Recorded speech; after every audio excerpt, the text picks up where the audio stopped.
Hello and welcome to Sheffield Live. I'm Baillor Jalloh and we are African Voices. Joining us from home is my colleague Enoch Karimba. Hi, Enoch. Hi, Baillor. How are you from home? I'm good, thank you. Thanks for having me. We've got a special guest tonight, Dr. Anita Franklin, an African American living here in Sheffield, and also one of the presenters of Right Radio, joining us today to discuss about her country, the United States. Good evening, Dr. Anita Franklin. Hi, how are you? I'm good. Yourself? Good today. Good. Welcome on the show. Tell us more about yourself. Well, thank you. Thank you very much. Yes, this whole business of working via Zoom and whatnot is a bit tricky because we're used to being in the studio, and I do miss the studio. I'm part of the Sheffield Live family because I'm a part of Right Radio and one of the hosts for that program. But for many, many years, people in Sheffield would have known me as a lecturer at the University of Sheffield. I was at the University of Sheffield for something like 18 years. And before that, I was also at Sheffield Hallam University as well. I started at Sheffield Hallam when it was still Sheffield Polytechnic. So yes, Sheffield is a place that's very close to my heart. This is a very, very special day though, isn't it? Definitely it is. So thank you very much. Thank you very much for joining us on the show today. Just to take us back for those who might not know, African Voices platform started 3 years ago, and the first show was about Donald Trump saying some negative comments about African countries and some third world countries, which was very negative, things that were not very comfortable to many Black Africans or African Americans. So today he's leaving office 3 years later, and we've seen a new regime that will be coming in, the Joe Biden regime. And as I was watching earlier, he left office.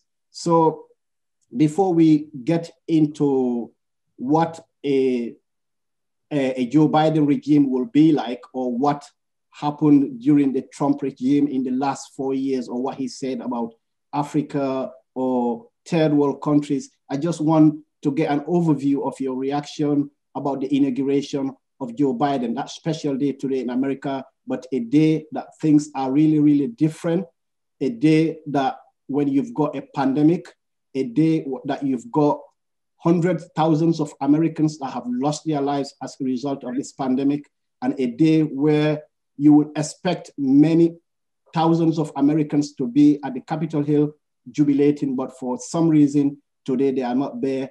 And a day where you've got over 25,000 military personnel at your own Capitol Hill, the capital of democracy, where today it looks like a war zone, like Afghanistan and any other country in the world that have witnessed war. Yes, I mean, this is it. You've summed it up very well, that on the one hand, this is a new moment. You have a new president. He's the 46th president of the United States. On the other hand, who would have ever thought that you would have to have Washington, D.C. turned into effectively a war zone with, hundreds of thousands of National Guards and National Guardsmen who had to be vetted, because this is part of the problem, that we do not know who all in the United States is for democracy and who actually is not for democracy. So that's one of the things that maybe we'll get into. But in general, it's a bittersweet moment. It's sweet because it is a new day. It is, for many people, they would talk about this as a return to normalcy. But then for other people, they want something better than what was normal. Yeah. And then for a whole heap of other people, they feel that they feel betrayed. So there's some people who actually are out here feeling betrayed, and that in order for a certain amount of, as it were, superficial calm to come back to the system, we have to have National Guards. We have to, in some sense, accept the help of a militarized zone in order to protect this transition. Before I bring my colleague Enoch in, you've spoken about very, very important points here, especially talking about the militarized zone. Right now, we are seeing the divisions in America, and this new administration is coming in.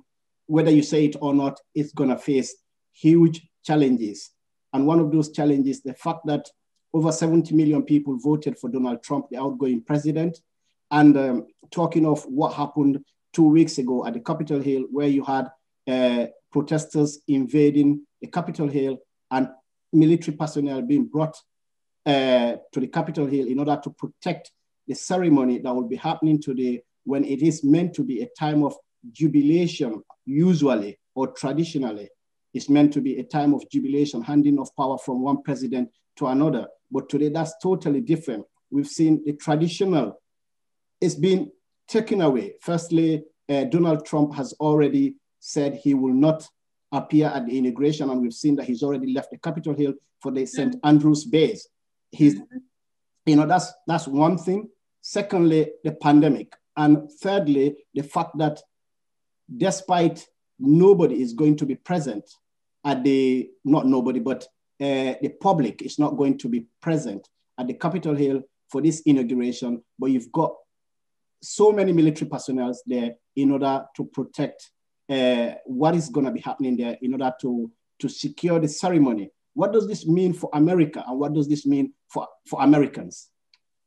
Well, I think that, first of all, in terms of the inauguration as a ceremony is, the crowds are part of it, but again, it isn't necessary for the transition.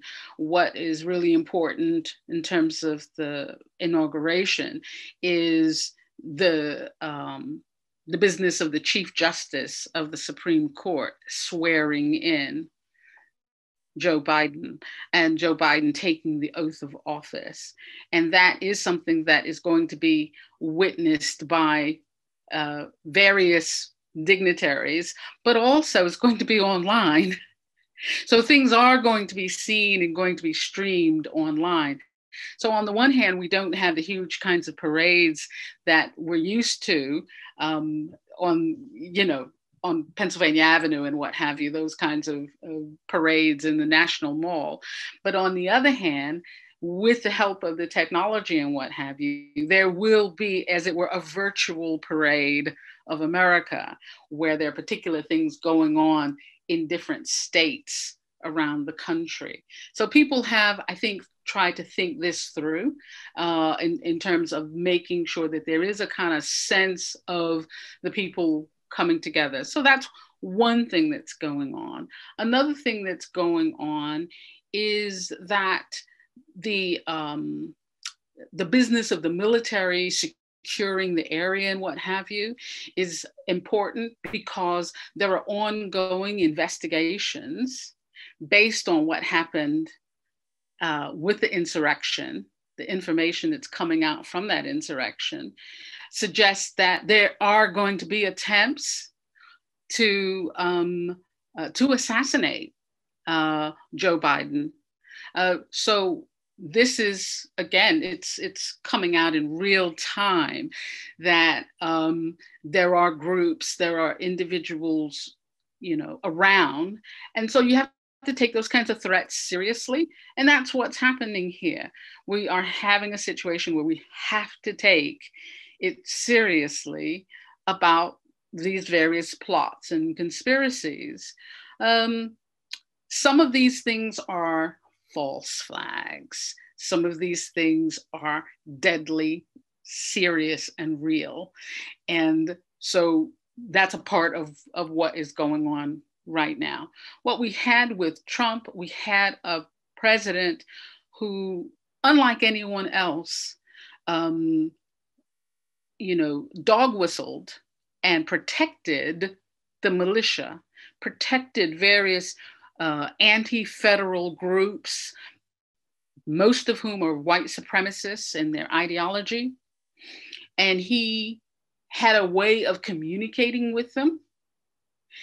And they If he said come, they came. If he said stand back, stand by, they stood back.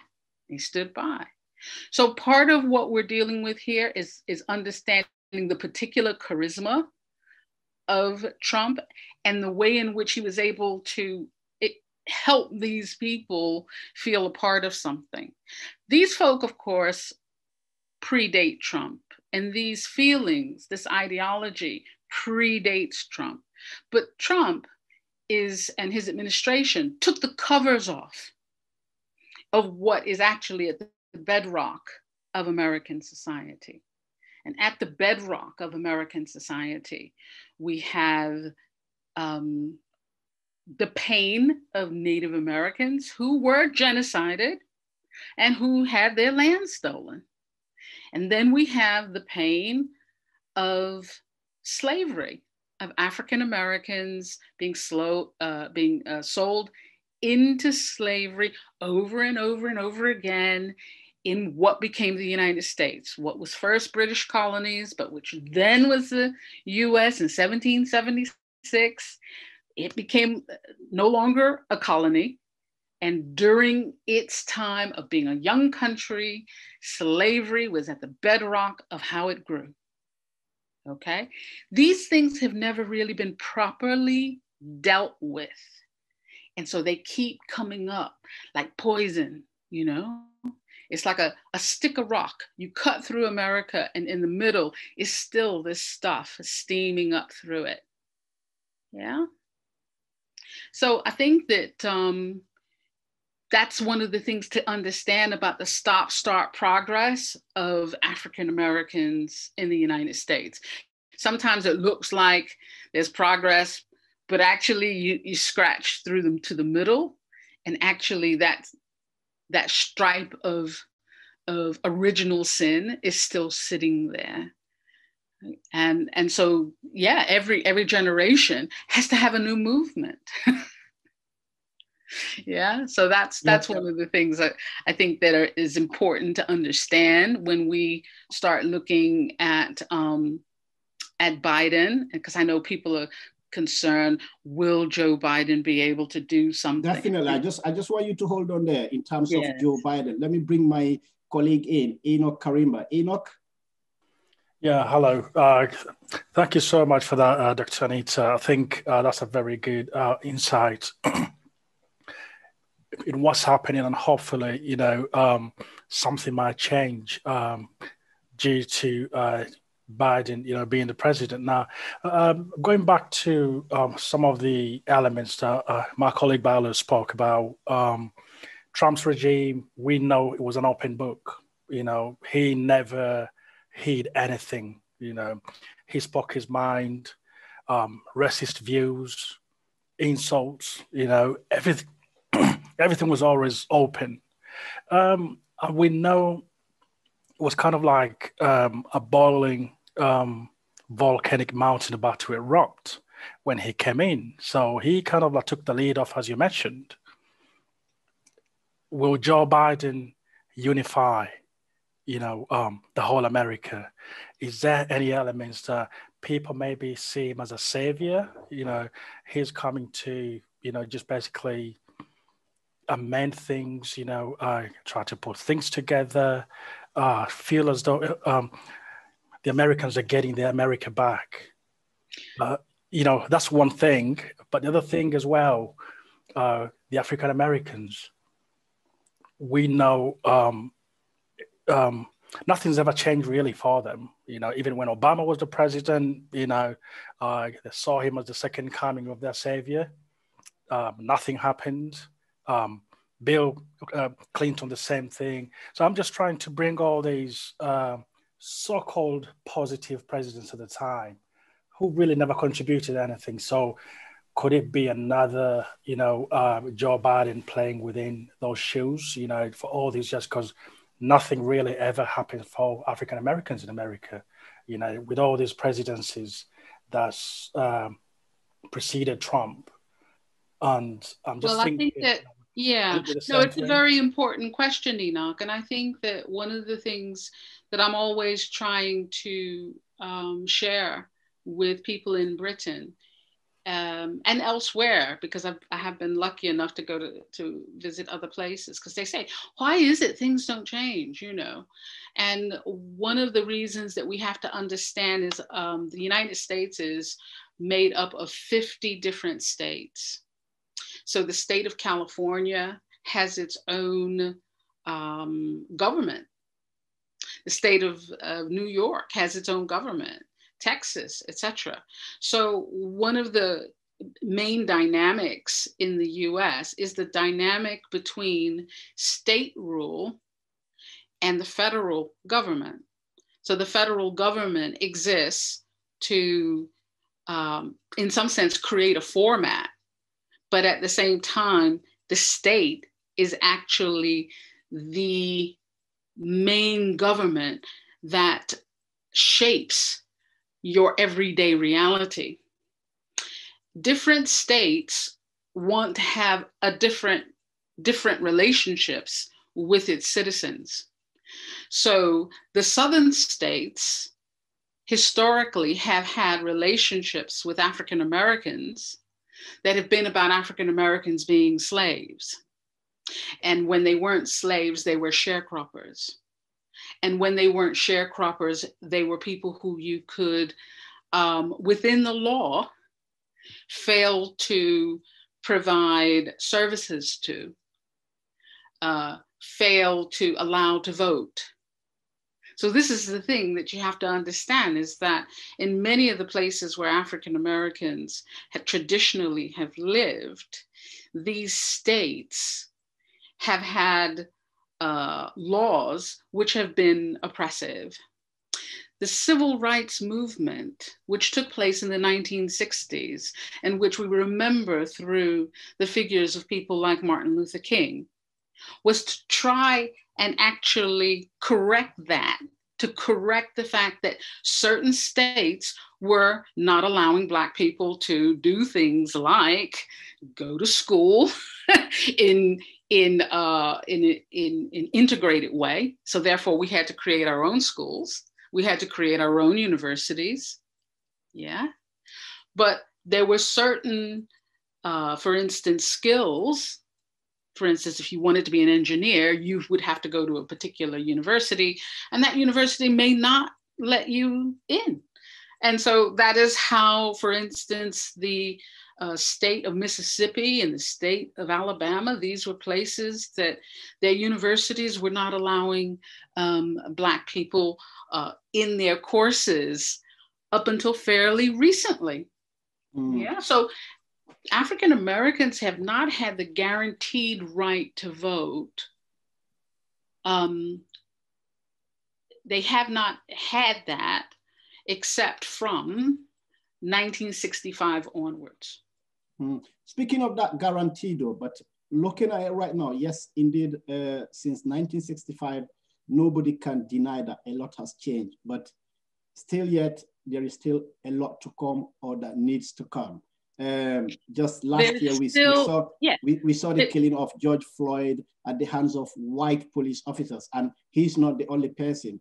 And as my colleague mentioned earlier, this has happened during many other previous regimes, including Bill Clinton, George Bush Sr., George W. Bush, coming up to Obama, and right to Donald Trump. So now we are seeing— I would argue that Black people in the United States have had a harder way to go. The more progress you make, the greater the pushback. So the more educated we become, the greater the pushback in terms of us being at university. The more difficult it is, the more that some of us manage to do something like get into a political position that's high, well, then the more that other people further down are going to be actually hurt and indeed killed. I personally believe that, yes, with Obama becoming president, many people thought that this would be something that would, I don't know, magically make everything better. But those of us with some wisdom and who've lived long and who've watched these things, who've watched what happens when you have Black faces in high spaces, that alone does not help anything. Indeed, it often makes it harder for many other people. So let's talk about here the new regime that is coming in today, the Joe Biden regime.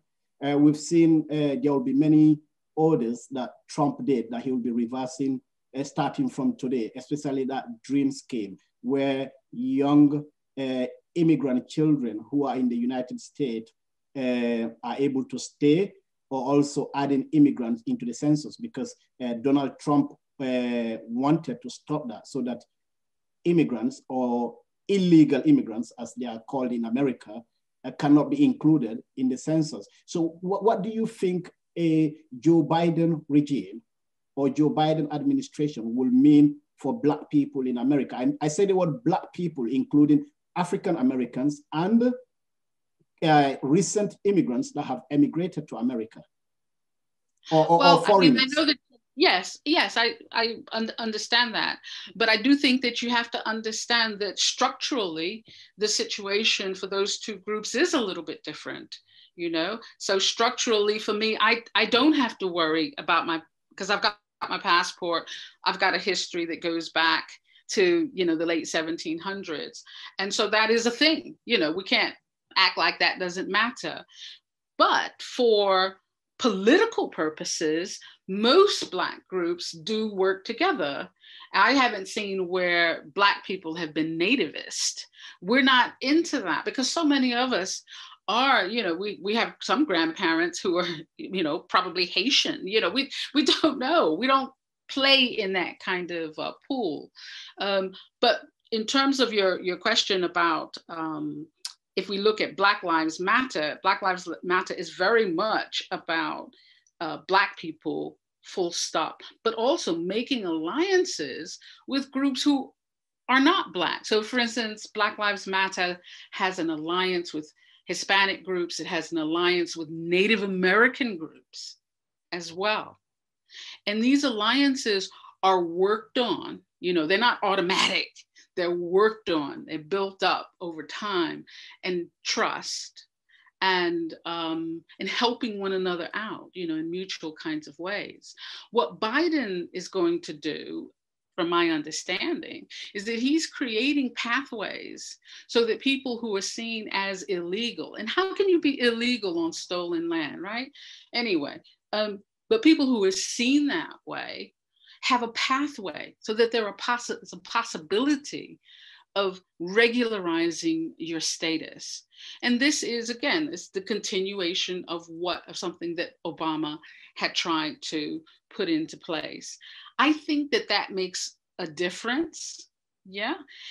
And I think that the other thing I want to say is that on the one hand, yeah, you have all of these different presidents and nothing changes for Black people.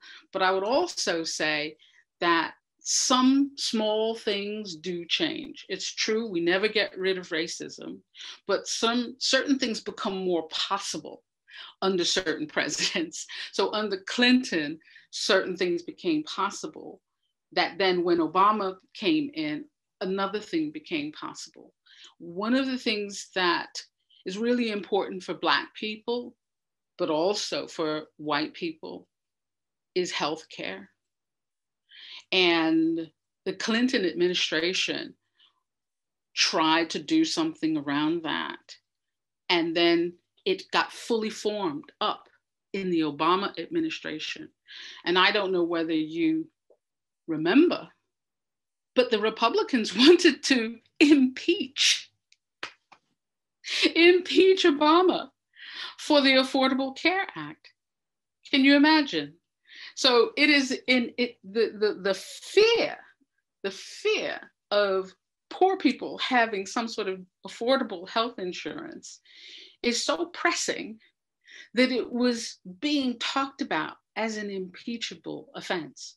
So one of the problems that we have in the United States is not just the racism stuff, which was huge and which we can see, you know, with the Black Lives Matter response to it, but it's so much about the way in which poverty is a poison.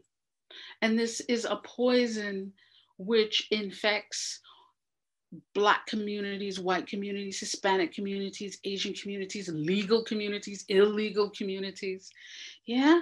And, you know, if you can have some decent health care, you actually are on your way to helping to deal with the issues of poverty. So on the one hand, and you're absolutely right, Enoch, a lot of things don't change. But on the other hand, these tiny incremental changes means that people can dream for something a bit better. Yeah, thank you so much for that analysis. I want to come in, especially with the African American community. When Trump has been the president, there's been a huge shift of ideological shift in terms of African Americans choosing to go back home, to Africa. Others have seen the Trump administration as a racist, and that's what's forced them to leave America. So, I mean, I've been following this for quite some time, and I observed that many of the African diaspora, I mean, a lot of them have not, traveled extensively, but a lot of them, when they've stepped, on the African continent, their mindset have changed. Their observations or their mentality has been kind of like, it's kind of like being a light bulb moment, where they've been like, oh, they lied to us. We've been all this for many, many hundreds of years. Do you see this Biden's regime coming in, changing the African Americans' mentality of actually thinking, you know what, it's okay living in America because Trump is gone? Or do you reckon, there might be still the hunger, the fire burning within themselves to actually make more moves to the African continent? At the moment, I've seen a lot of them that move to Africa and their lives have, changed dramatically. They've changed, they feel more happier, they feel more settled. Do you think this is something that could be born of a movement that could actually encourage more African Americans to move out of America to Africa? Or is this still, is it going to shift now, going back to the American mentality that, this is our land of the dream, the land of the free and all that stuff, where they think we can now stay because the racist regime is gone? I mean, what do we know? What is Biden going to do, to put those aspects in place that will actually give that reassurance to African Americans that it's okay now, everything's fine? Enoch, please. What you're describing are two different things, which one is a short-term thing where people say, oh, relief, glad that's over. You know what I mean? That kind of short-term kind of thing. And I think that there will be some people who look at Biden and who will say, oh, America now is somehow safer. It's not, that's not African Americans though. I think many African Americans will continue that long, as you say, this is a thing that's been going on for quite some time, a kind of long journey home, okay? That thing has been going on for quite some time. It's, over 100 years old. And yes, we end up going home. And it's not in like really huge numbers. And you don't want that. You don't want people coming in there colonizing, okay? You want people coming home in a way which they're moved to inside of themselves, and for love, and this is the thing that I say over and over again. I mean, if you're looking for somebody to fight you on that, you have got the wrong woman. Because I'm the person who says, and has always been a part of the way I've lived my life, is that we were separated through colonialism and through slavery. And that what we have to do is we have to learn to come back together. And in coming back together, for many of us, that means that we need to go home to Africa, and we need to live there, and we need to become a part of that community. And for some of us, it may mean that we don't get there, but maybe our children get there. And so we remain in Britain, or we sit in New York City or Philly, you know, and we have Africa here, you know. But I truly believe that we are not going to be free of the historical traumas that we have suffered, whether it's colonialism or slavery or whatever. These huge historical cataclysms, this huge interruption to African history, we're not going to get that sorted out until we center Africa. So we're not centering Biden, we're not centering America, we're not centering Britain. We must center Africa. And if you're unable to center Africa, then you cannot actually build better relationships between the diasporans. Because that's the thing. Yeah. We need each other. Yeah. Totally understood. And the way you've kind of like analyzed it there, I like the way you've analyzed it, because, you know, sometimes you can be at a place, but if it is not in your heart, your mindset will be somewhere. But at the same time, you can be at a place where you've not been, but if it is in your mind, you will always be thinking about it. So I like that mindset. But I just wanted us to come back into the new administration a bit. We've seen, we talked about earlier, Obama being the first Black president, but now also we are now seeing another history being created by seeing the first vice woman president being of African American descent and also of Indian descent, and also being the first woman to be a vice president, Kamala Harris. So what will a Kamala Harris vice president be like? What are you expecting?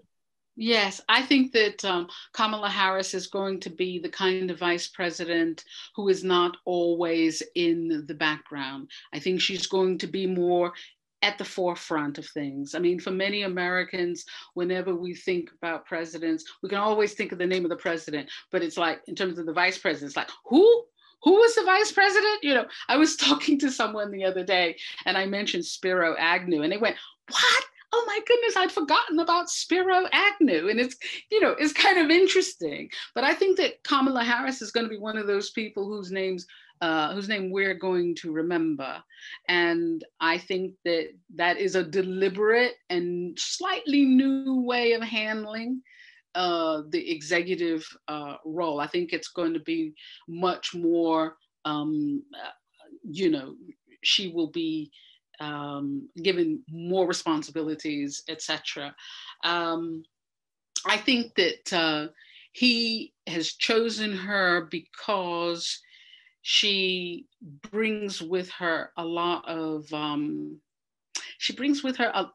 nous about how to handle people at lots of different levels of society, and she has an enormous range of contacts as well.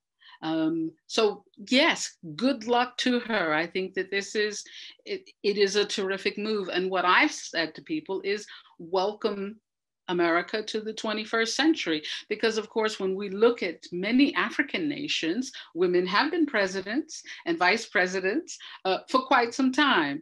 So this is the thing. It's important to realize that, and Americans need to realize that often the US is behind.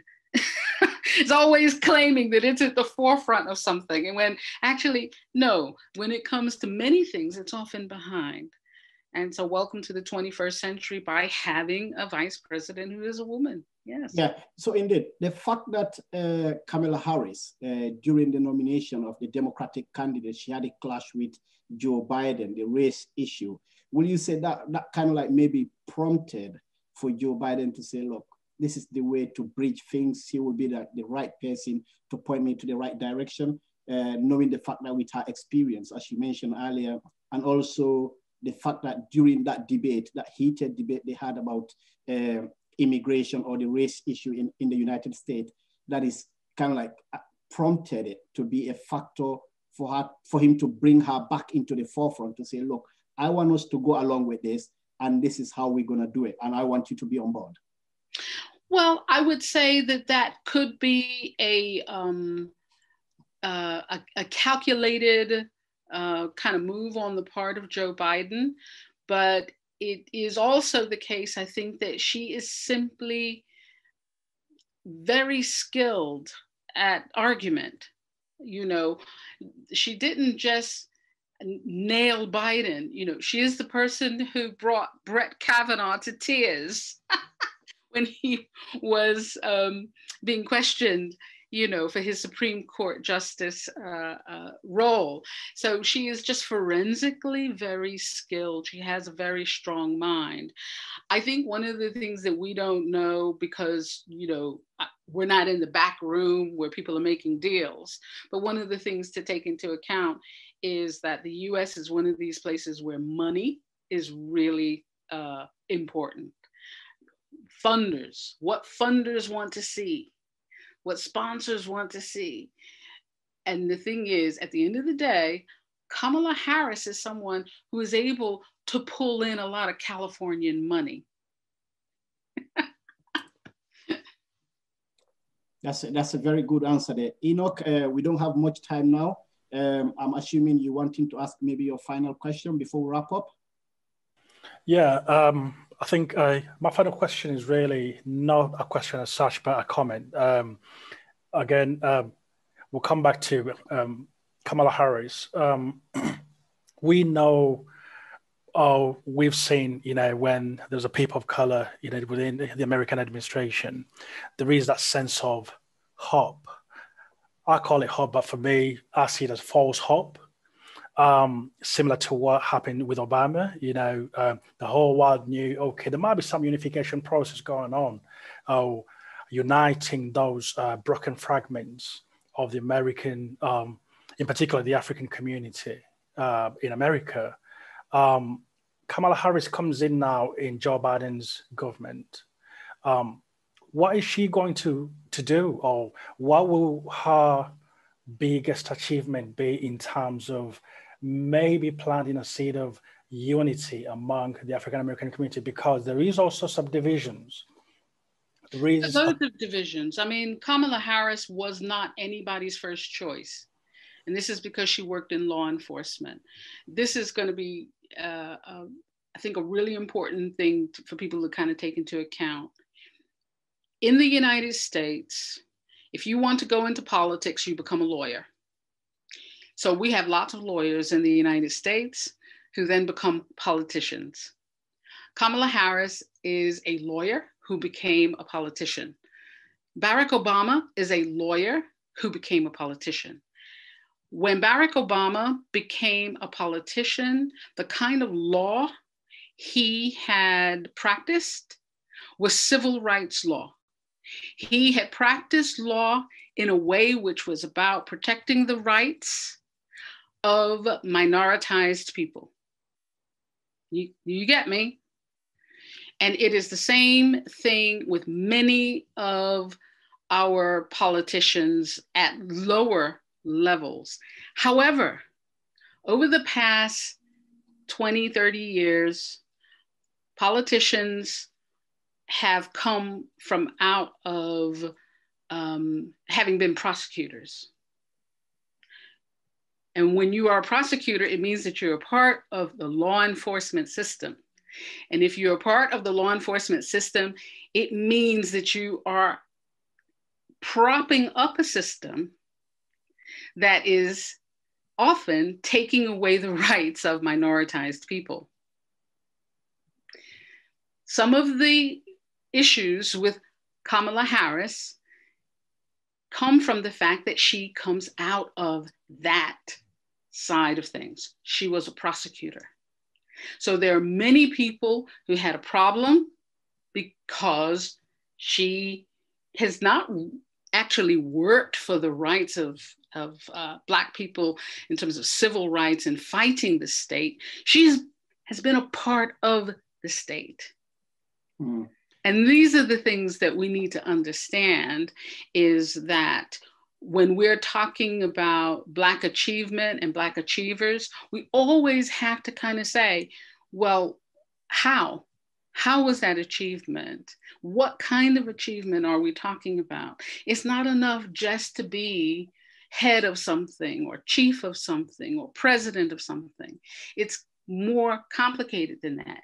It's how did you get there? How did you get that role? You know, and who are you accountable to? So we need to understand that there are many African American men and women who are waiting to see who is Kamala Harris accountable to and who is Joe Biden accountable to. People worked very hard in the state of Georgia to give them 2 senators so that they would have a chance in Congress. And so the jury's out. We will see, and we will know the limits of what's possible. But the final note I want to end on is that everyday people's experience of America is determined. Dr. Franklin, just hold on there.